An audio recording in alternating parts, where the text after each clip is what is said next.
Shalom saudara-saudara yang dikasihi oleh Tuhan. Di dalam dunia ini ada banyak hal yang tidak terjangkau oleh mata kita atau telinga kita. Dan yang tidak terjangkau oleh mata dan telinga kita bukanlah tidak ada. Dia itu ada. Dan yang tidak terjangkau oleh mata dan telinga kita ada kalanya bisa membahayakan hidup kita. Oleh karena itu, marilah kita selalu berdekat dengan Tuhan. Karena Dia tahu segala sesuatu. Dan jikalau kita ada sebagaimana hari ini kita ada pemeliharaan Tuhan dalam hidup kita. Salam jumpa dalam program Tuhan adalah Gembalaku. Saudara, apakah saudara takut sama setan? Apa yang saudara takuti dari setan? Ada orang berkata, dia takut sama setan karena setan itu serem. Saya rasa kata serem yang dimaksud adalah penampilannya buruk rupa. Tapi yang dari saya tahu, setan tidak selalu menampilkan diri dengan buruk rupa.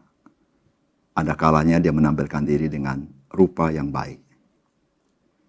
Namun ada orang berkata, kenapa dia takut sama setan? Karena dia berpikir setan itu punya kuasa yang besar, dan kuasanya itu ingin membinasakan kita. Tapi ada juga yang takut sama setan, karena dia takut dirasuk oleh setan. Saudara, semuanya itu ada kebenarannya. Kita bisa takut kepada setan dengan berbagai alasan. Namun pertanyaannya adalah, sebenarnya apakah yang harus kita siapkan diri kita di dalam kita berjaga-jaga terhadap setan yang selalu mengaum-ngaum seperti singa yang berkeliling mencari mangsanya. Saudara, mari kita merenungkan firman Tuhan dari Kejadian pasal 3 ayat 1-7.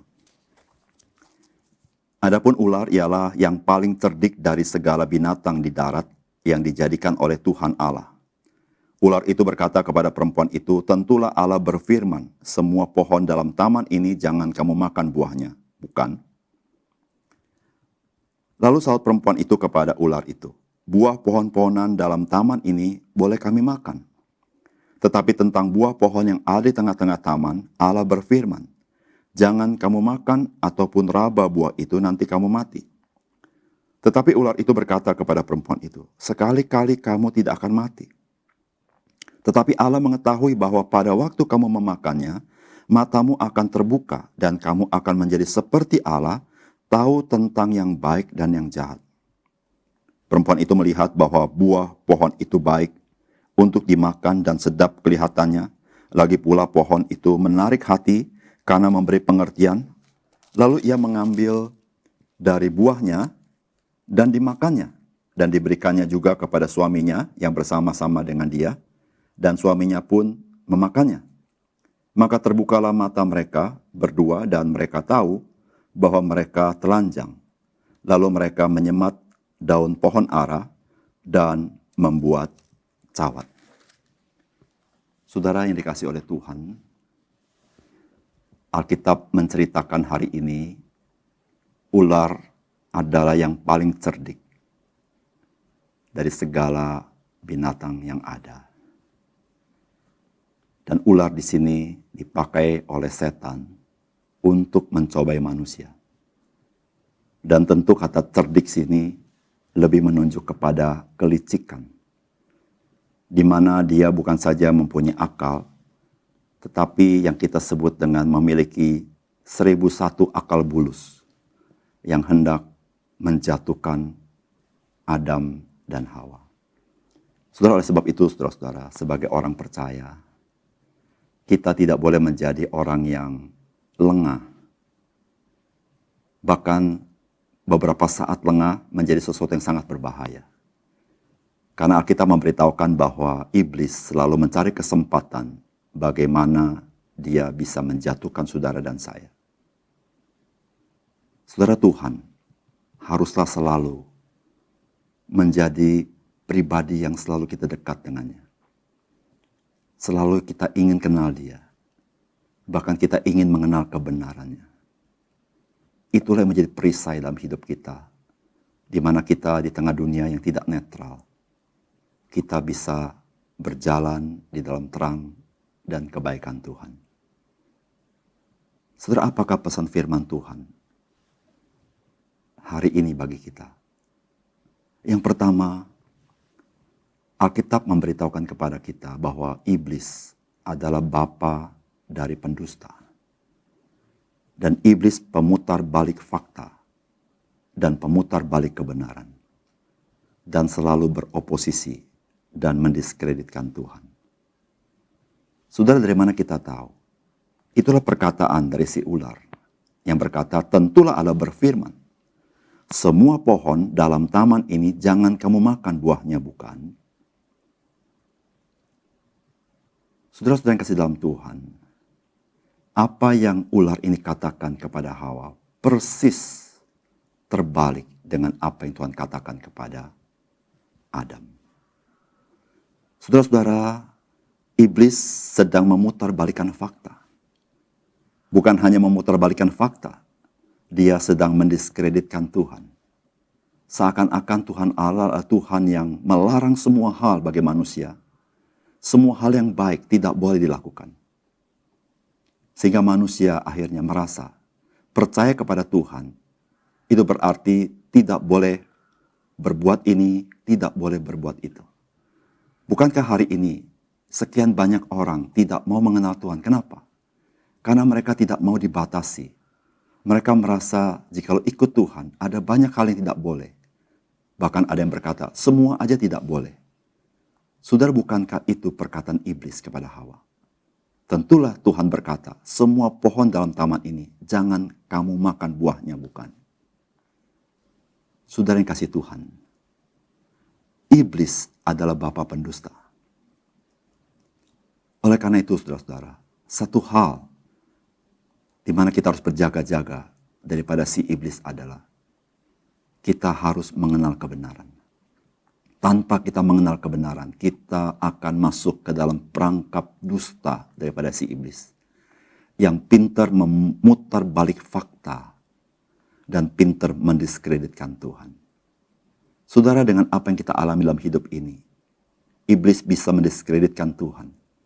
Menyatakan Tuhan bukan Tuhan yang baik. Tuhan bukan Tuhan yang punya rencana yang baik. Tetapi iblis mendiskreditkan Tuhan. Tuhan adalah Tuhan yang tidak peduli dengan kita. Tuhan yang membiarkan kita. Saudara-saudara yang kasih dalam Tuhan, mari kita selalu berpaut kepada kebenaran firman Tuhan. Ketika kita mengenal kebenaran firman Tuhan, maka iblis tidak berdaya. Dia tidak lagi bisa menipu kita. Dan kita boleh hidup memperkenankan Tuhan. Dan menyaksikan betapa baiknya Tuhan kepada kita. Yang kedua, saudara. Saudara, firman Tuhan hari ini memberitahukan kepada kita. Menetapkan kebenaran sendiri lepas daripada kebenaran Allah. Merupakan ekspresi hakiki dari kejatuhan manusia ke dalam dosa.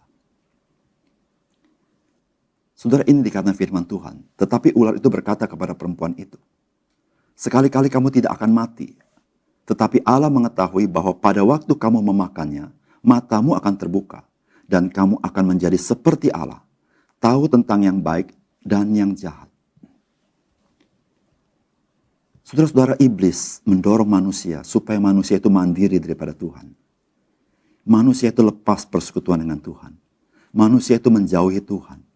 Manusia itu bersandar kepada hikmat akal budinya sendiri. Oleh karena itu, iblis itu mendorong Hawa untuk mengambil buah pengetahuan baik dan buruk. Dan saudara-saudara yang kasih dalam Tuhan, sampai hari ini, orang-orang yang tidak percaya kepada Tuhan selalu berpikir bahwa dia bisa menentukan mana yang baik dan mana yang buruk. Mana yang benar, mana yang salah. Lepas daripada kebenaran Tuhan. Saudara yang kasih dalam Tuhan, Tuhan memberikan kita otak untuk kita bisa berpikir. Tetapi saudara-saudara, semuanya itu adalah piranti untuk diisi oleh kebenaran Tuhan. Dan piranti itu tidak bisa dipakai untuk menentukan kebenaran. Oleh sebab itu, saudara-saudara, mari kita tunduk kepada kebenaran Tuhan. Sehingga kita boleh jauh daripada pencobaan si iblis. Menentukan kebenaran sendiri, merasa diri lebih tahu daripada kebenaran Tuhan. Saudara-saudara yang kasih dalam Tuhan, dosa bukan sekedar kita berbuat salah, tapi dosa pada hakikatnya melepaskan diri daripada kedaulatan Tuhan dan daripada kebenaran Tuhan. Mari kita tunduk kepada kedaulatan Tuhan dan kita hidup dalam kebenarannya, karena kita adalah anak-anak Allah. Yang ketiga, saudara, firman Tuhan hari ini memberikan kita peringatan bahwa panca indera kita adalah baik. Namun tanpa tunduk kepada kebenaran, maka panca indera kita dapat terkecoh dengan fenomena yang diberikan dunia ini. Saudara, firman Tuhan berkata perempuan itu melihat bahwa buah pohon itu baik untuk dimakan dan sedap kelihatannya. Lagi pula pohon itu menarik hati karena memberi pengertian. Perhatikan baik-baik.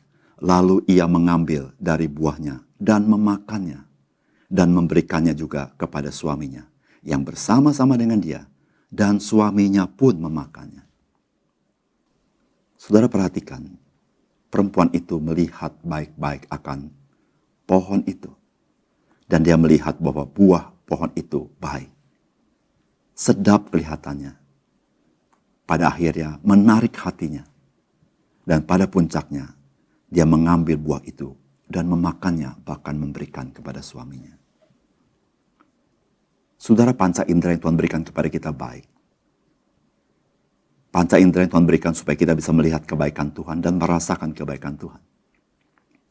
Namun jikalau kita tidak hati-hati, jikalau kita tidak berpegang kepada kebenaran Tuhan, tidak dekat dengan Tuhan, saudara, dunia bisa mengkecoh panca indera kita dengan sesuatu yang kelihatan yang baik, sesuatu kelihatannya indah, sesuatu kelihatannya sedap. Bahkan dia bisa menarik hati kita. Dan ketika kita melakukannya, kita sedang terjerat di dalam dosa. Terjerat dalam hawa nafsu kita. Dan kita akan menyesal karena apa yang kita perbuat. Oleh karena itu, saudara-saudara, panca indera kita tidak berdiri sendiri. Panca indera kita yang bergerak sesuai dengan motorik daripada tubuh kita. Namun sesungguhnya penggerak dan penentu adalah batin kita, hati kita. Apa yang kita isi dengan hati dan batin kita, itulah yang akan menggerakkan panca indera kita. Ketika kita mengisi hati, batin, dan pikiran kita dengan kebenaran firman, maka mata, telinga, dan seluruh panca indera kita akan memfilter segala sesuatu yang dilihat, yang didengar. Saudara yang kasih dalam Tuhan, mari kita waspada dengan fenomena-fenomena yang ditawarkan dunia ini, yang kelihatannya baik. Mari kita berpegang kepada peringatan firman Tuhan. Mari kita selalu ingat apa yang Tuhan katakan kepada kita, sehingga kita tidak terjerat oleh dunia ini. Sebagai anak-anak Tuhan, kita patutlah hidup, dengar akan firman Tuhan, dan hidup di dalamnya. Mari kita berdoa. Bapa kami di surga, kami berterima kasih dari firman Tuhan yang kami baca. Sesungguhnya kami tidak pernah dalam zona netral. Kami selalu berada dalam zona peperangan rohani, di mana iblis tidak pernah diam untuk tidak memperangkap kami. Tapi dari firman Tuhan hari ini kami diberitahu bagaimana kami harus berjaga-jaga supaya kami tidak terperangkap oleh jerat si setan. Ya Tuhan, biarlah kami selalu dekat dengan Engkau dan hidup mengenal kebenaran-Mu. Dan ya Tuhan, kami juga waspada dengan panca indera kami. Dan kami selalu menghargai apa yang Tuhan berikan kepada kami. Berikan kami hati yang taat. Berikan kami hati yang selalu mau dekat dengan Engkau. Karena kami tahu ya Tuhan, hakikat daripada dosa adalah kami ingin menjauh daripada Tuhan. Kami ingin selalu bersandar kepada kekuatan kami. Dan kami menjadi ilah di tengah-tengah kehidupan kami. Bahwa kamilah yang mengatur segala sesuatu, bukan Tuhan. Disitulah ya Tuhan kami terjerat di dalam dosa dan kuasanya. Oleh karena itu Tuhan, kami sebagai anak-anak-Mu, ajar kami selalu berpaut ke Engkau. Berpaut pada kebenaran-Mu, hidup dalam kasih-Mu. Hari ini kami serahkan kepada Tuhan. Bila hari ini kami juga boleh melakukan apa yang Tuhan inginkan dalam hidup kami. Terima kasih Tuhan. Dalam nama Tuhan Yesus kami berdoa. Amin.